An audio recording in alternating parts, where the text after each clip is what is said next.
malam kemarin? Malam ada rekonstruksi itu kan.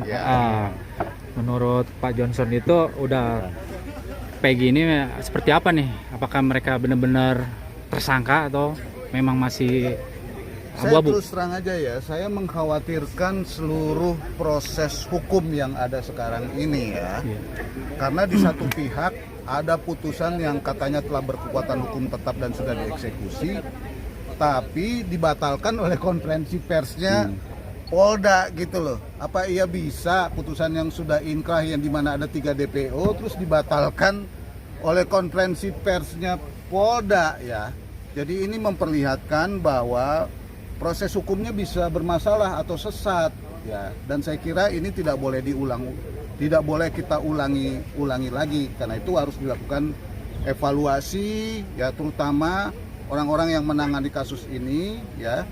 Dan juga menurut saya bukan hanya kepolisian tapi juga kejaksaan dan pengadilan. Kenapa?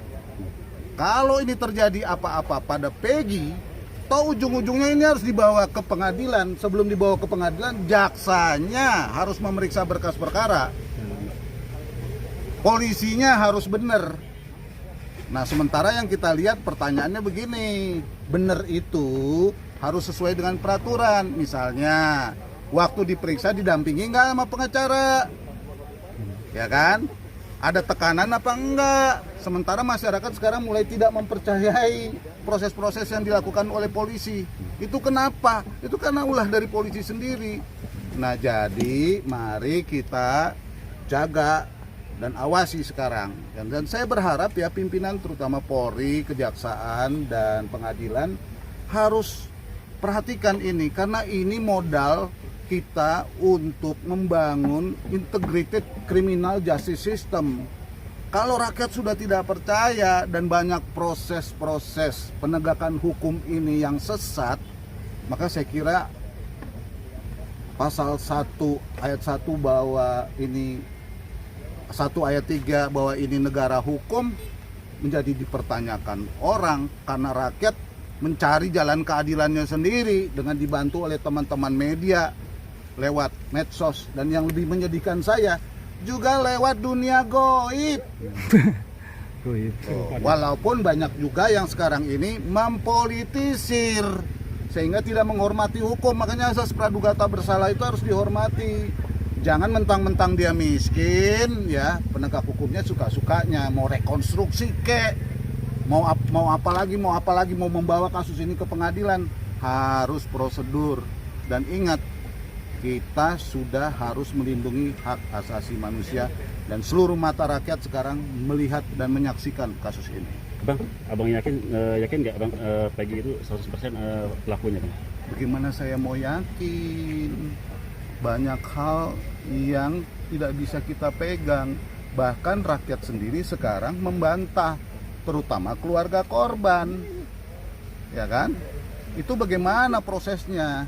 Sementara Poldanya udah mengumumkan dari 3 itu 2 nggak ada, katanya tinggal 1. Sementara putusan pengadilannya 3. Dari awal itu laporannya 11. Saya pegang semua itu berkasnya. Jadi ini bukan fitnah, ini prosedur. Jadi jangan coba-coba memanipulasi. Semua rakyat sekarang melihat. Bang, kalau abang diangkat jadi pengacara Peggy, pertama saya mau bilang ya, doa dan dukungan saya terhadap Peggy dan orang-orang yang tidak bersalah tapi dihukum ya, itu bagi saya penting. Tentu saya tahu pertanyaan itu pertanyaan yang sangat pribadi yang ada hubungannya dengan profesi saya. Tentu saya akan sangat terbuka ya untuk membantu kalau diminta, karena memang bawaan lahirnya profesi saya dari dulu begitu, memang track record saya di situ. Karena itu saya kira saya bersedia dan sekarang saya sedang berkomunikasi dengan seluruh teman-teman karena kelihatannya itu teman-teman advokat juga tertekan karena Poldanya bilang ditekan ngatur rekayasa advokat-advokat itu untuk nyabut gitu loh. Jadi itu advokat-advokat itu jangan diem. Jangan suka-sukanya orang-orang tuh nuduh-nuduh kerjaan advokat ini nggak bener. Ya, Iya. Jangan dong, begitu loh. Sangat saling menghargailah, gitu ya. Karena saya juga pengurus organisasi advokat di Indonesia.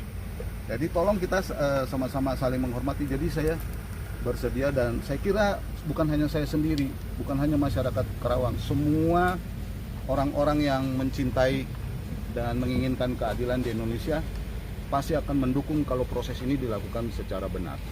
Kalau tidak, kita akan kritisi terus. Terima kasih Bang. Terima kasih. Oke bang, terima kasih bang. Ya, Sehat selalu. sehat selalu. Mau nanya kasusnya dia ya. Iya. Mendukung kebebasan berekspresi dan media. Siap bang. Ya, Terima kasih bang Johnson. ya,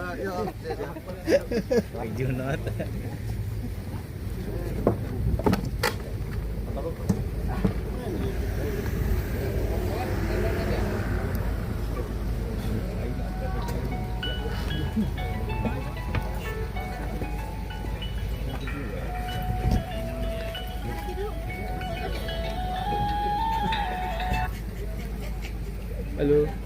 Siap. Halo. Yuk yuk.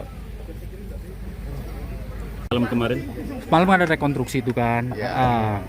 Menurut Pak Johnson itu udah Peggy ini seperti apa nih? Apakah mereka benar-benar tersangka atau memang masih saya abu-abu? terus terang aja ya, saya mengkhawatirkan seluruh proses hukum yang ada sekarang ini ya. Iya. Karena di satu pihak ada putusan yang katanya telah berkekuatan hukum tetap dan sudah dieksekusi, tapi dibatalkan oleh konferensi persnya Polda gitu loh. Apa iya bisa putusan yang sudah inkrah yang dimana ada 3 DPO terus dibatalkan oleh konferensi persnya Polda ya. Jadi ini memperlihatkan bahwa proses hukumnya bisa bermasalah atau sesat ya. Dan saya kira ini tidak boleh diulang, tidak boleh kita ulangi lagi. Karena itu harus dilakukan evaluasi ya, terutama orang-orang yang menangani kasus ini ya. Dan juga menurut saya bukan hanya kepolisian tapi juga kejaksaan dan pengadilan. Kenapa? Kalau ini terjadi apa-apa pada Peggy, toh ujung-ujungnya ini harus dibawa ke pengadilan. Sebelum dibawa ke pengadilan, jaksanya harus memeriksa berkas perkara. Polisinya harus benar. Nah, sementara yang kita lihat pertanyaannya begini, benar itu harus sesuai dengan peraturan. Misalnya, waktu diperiksa didampingi nggak sama pengacara? Ya kan? Ada tekanan apa enggak? Sementara masyarakat sekarang mulai tidak mempercayai proses-proses yang dilakukan oleh polisi. Itu kenapa? Itu karena ulah dari polisi sendiri. Nah, jadi mari kita jaga dan awasi sekarang. Dan saya berharap ya pimpinan terutama Polri, Kejaksaan dan Pengadilan harus perhatikan ini karena ini modal kita untuk membangun integrated criminal justice system.